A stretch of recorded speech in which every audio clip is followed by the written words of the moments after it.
আসসালামু আলাইকুম। আমি সুমাইয়া। সবাই কেমন আছেন? আশা করি আল্লাহর অশেষ রহমতে আপনারা সবাই ভালো আছেন। আলহামদুলিল্লাহ আমরাও ভালো আছি। তো আজকের ব্লগটা সকাল থেকে স্টার্ট না করে একটু বেলা করে স্টার্ট করছি। তো সাইদুলকে আমি স্কুল থেকে নিয়ে এসেছি, ওকে খাইয়েছি।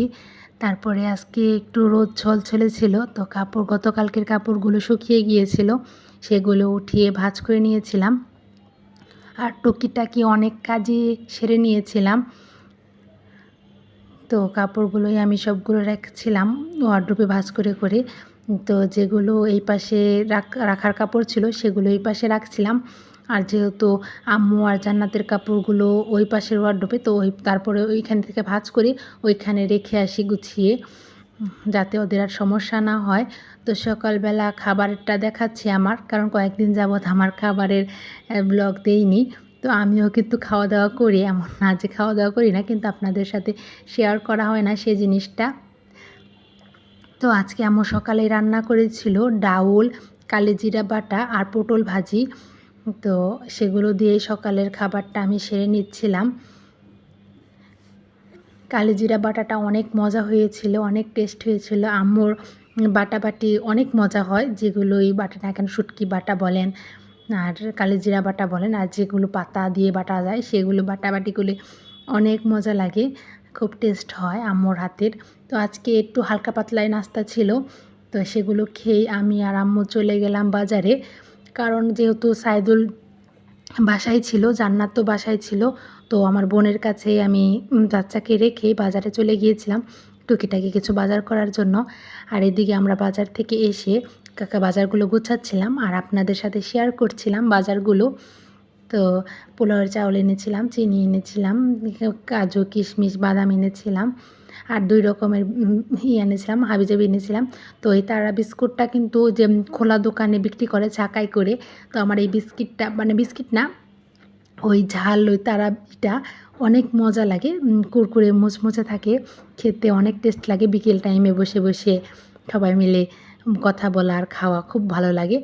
আর এদিকে আম্মু মাছ এনেছিল, আর এদিকে শ্যামাই লেবু টেবু এনেছিল, আর আলু যেগুলো দরকার ছিল সংসারের হাবিজাবি, তো সেগুলোই আম্মুর সাথে আমিও গিয়েছিলাম, যাতে আম্মুর একটু হলেও হেল্প হয়। তো সেগুলোই আমি গুছাচ্ছিলাম। আর আম্মু বলছিল যে তাহলে একটু আমি রেস্ট নিয়ে নিই, তুই তাহলে গুছা। কারণ আজকে অনেক গরম পড়েছিল, প্রচণ্ড গরম পড়েছিল, যেটা বলার বাইরে। তো সেটাই আজকে গিয়েছিলাম আমি আর আম্মু, তো দুজনে মিলে করেছি, একটু হলেও কিন্তু দুজনেরই আরাম হয়েছে। তো সেটাই আমি গুছাচ্ছিলাম। আর যেগুলো দরকার ছিল না মানে আপাতত, সেগুলো আমি একটা বালতির মধ্যে রেখে দিচ্ছিলাম। তো বালতির ঢাকনা যেহেতু আছে তাহলে আর সমস্যা নেই, মানে ভেতরে পোকামাকড় যেতে পারে না, সেটার মধ্যে আমি রেখে দিচ্ছিলাম। আর তারপরে আমরা সময় সুযোগ করে আস্তে আস্তে ঢেলে নেব, কারণ এখন কিন্তু আমরা এসেছি বাইরে থেকে ঘেমে। তো এখনই কিন্তু এগুলো করতে বসলে একটু হয়রানির মধ্যে পড়তে হয়, আর সংসারে তো টুকিটাকি কাজ ছিলই। তো আম্মু বসে পড়েছিল মাছ কাটার জন্য, আর এদিকে প্রচণ্ড গরম পড়েছিল। তো আম্মু বলছিল একটু লেবুর শরবত কর। পরে হ্যাঁ, আমিও সবার জন্য লেবুর শরবত করছিলাম। আজকে সবাই মিলে লেবুর শরবত খাবো। আমি একটু লেবুর পরিমাণটা একটু বেশিই দিচ্ছিলাম, যাতে ভিটামিন সিটা পাওয়া যায়। আর শরীর থেকে অনেক ঘাম বের হয়ে গেছে, বাজারে গিয়েছি, একটু হলেও শরীরে পানির চাহিদাটা পূরণ হবে। তো এইভাবে একটু বেশি করে লেবু দিয়ে আর লবণ দিয়ে, চিনি দিয়ে, ট্যাং দিয়ে একাকার করে সব কিছু দিয়ে শরবত বানিয়েছিলাম। দুপুর টাইম হয়ে গিয়েছিল বাজার করে আনতে আনতে, গুছাতে গুছাতে। তো দুপুর টাইমে একটু শরবত খেলে কিন্তু ভালোই লাগে, শরীরটাও একটু আরাম পায়। তো আম্মু এদিকে মাছ কাটছিল আর আমি এদিকে লেবুর শরবত বানিয়ে সবাইকে খাওয়াচ্ছিলাম। আর আম্মু মাছ কাটা শেষ করে খেয়েছিল আর আমরা এদিকে খেয়ে ফেলেছিলাম। তখনই সাইদুল বলছিল ওরটায় চিনি কম হয়েছে, পরে ওরটায় আমি চিনি একটু বেশি করে দিয়েছিলাম পরে, কারণ আমরা একটু চিনির পরিমাণটা কম খাই। আর এদিকে আম্মু মাছ টাছ কাটা শেষ, গোছানো শেষ, আর আমি ঘর মুছিনি, কারণ ভেবেছিলাম যে মাজার টাজার আনলে ঘর নোংরা হবে, সে ভেবে আমি আর ঘর সরিনি। তো তো তারপরে বাজার টাজার সব গুছানোর পরে আমি ঘরের কাজে হাত দিয়েছিলাম। আর তার আগে সব বাকি টুকিটাকি কাজ ছিল সেগুলো কমপ্লিট করেছিলাম।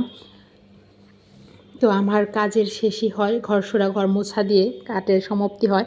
আর প্রতিদিনই আপনারা খেয়াল করেছেন যে আমি কিন্তু কাজ প্রতিদিনই একরকম হয় না, বিভিন্ন দিন বিভিন্ন সময় কাজ হয়। তো সত্যি কারণ হলো কাজ কিন্তু আমি আর ভেবে চিন্তে গুনে বাছে করি না যে এগুলো কাজ আজকে শেষ দেবো, এগুলো কাজ কালকে শেষ দেবো না। যখন মনে হয় যে এই কাজটা করা দরকার সেভাবে আমি করি। এমন না যে নিয়ম করে আমার এগুলো করতে হয়, সেগুলো না। আর এদিকে আম্মু মাছ এনেছিল, সেই মাছই ভুনা করছিল। তো সকালে কিন্তু দেখেছেন একদম হালকা পাতলা নাস্তা ছিল, মাছ মুরগি কিছুই ছিল না।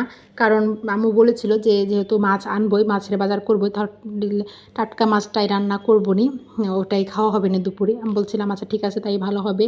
আর এদিকে আমি কাপড় বের করেছিলাম যে কাপড় ধুয়ে দিব, কারণ এই গরমের মধ্যে কি হয় যদি বাইরে বোরকা পরে যাওয়া হয় সে বোরকা আর ধুয়ে না পরা পর্যন্ত ভালো লাগে না, ঘেমে টেমে একাকার। তো এদিকে সাইদুলের গোছলও কমপ্লিট করেছিলাম। আর এদিকে আমার প্রচণ্ড গরম লেগেছিল, যেহেতু প্রচণ্ড গরম পড়েছিল, রোদ উঠেছিল। তো আমি এই আইসক্রিমটা বানিয়েছিলাম গতকালকে, অনেক মজা হয়েছিল। আমরা বাইরে থেকে কেনই বা আইসক্রিম কিনে খাবো, যদি বাসায় এত মজাদার আইসক্রিম বানিয়ে খেতে পারি। তো সেটাই চেষ্টা করেছিলাম, মাশাআল্লাহ অনেক মজা হয়েছিল। যেদিন বাজার থাকে সেদিন একটু হলেও বেলা হয়ে যায়, কারণ সেগুলো গোছাতে হয়, সেগুলো রাখতে হয়।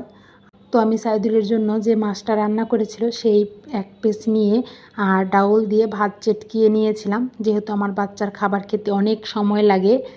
তো সেই সময় আমি ওকে খাবারটা খাইয়ে দিয়েছিলাম। আর তারপরে আমি কাপড়গুলো ধুয়ে দিয়েছিলাম, গোছল করেছি আর কাপড় ধুয়েছি। আর কাপড় বরকা যেহেতু চিপড়ালেও কিন্তু পানি সেরকমভাবে যায় না, তো ঝরাতে দিয়েছিলাম। আর যেগুলো চিপড়ানো দরকার ছিল চিপড়ে রেখেছিলাম।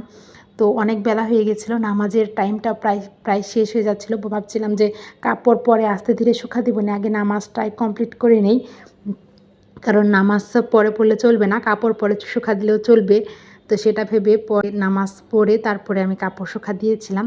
তো সেটাও দেখালাম আপনাদের যে কাপড়গুলো আমি বোরকাগুলো একটা বারান্দায় দিয়েছিলাম, একটার উপর দিয়ে আরেকটা, কারণ যেহেতু বোরকা পানি ঝরে গেলেই শুকিয়ে যায়। আর যেহেতু যে রোদ পড়েছিল সেজন্য আর 2 বারান্দায় কাপড় ছিল। তো এক বারান্দার মধ্যে আমি চাপ চাপ করে ওই বোরকাগুলো আর হেজাবগুলো দিয়েছিলাম যাতে শুকিয়ে যেতে পারে। আর অন্য সব বারান্দায় আমাদের এই কাপড় চোপড় ছিল, পরার কাপড় চোপড় ছিল, সেগুলো শুকাচ্ছিল। আর এদিকে বারান্দায় ফুল ফুটেছিল। তো ভাবলাম এই ফুল দেখিয়ে দেখিয়ে আপনাদের সাথে বিদায় নিই। তো আজকের মতো এই পর্যন্তই। সবার সুস্থতা কামনা করে আল্লাহ হাফেজ।